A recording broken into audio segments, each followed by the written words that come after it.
இல்ல பக்கி விழுந்துருச்சு. இன்னைக்கு காலையில வந்து என்ன சாப்பிடறேன்னா அது ஓடி நைட் ஆக்குண்டு. அப்புறம் ஏன் இன்னைக்கு காலேஜ் லீவுன்னு கேட்டீங்க.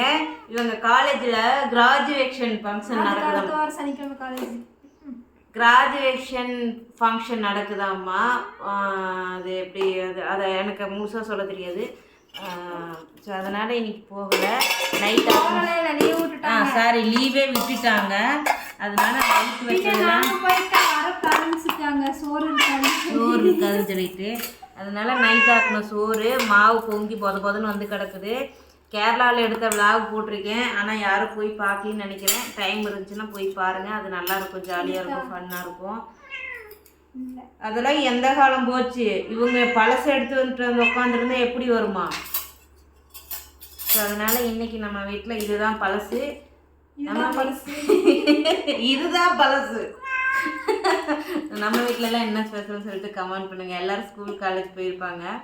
இன்னைக்கு 9 மணிக்கு எழுந்திரிச்சிட்டு சாரி அங்கேயே வாட்சா 11 மணிக்கு சோறு சாப்பிட்றோம். 11 மணிக்கு சோறு சாப்பிட்றோம்.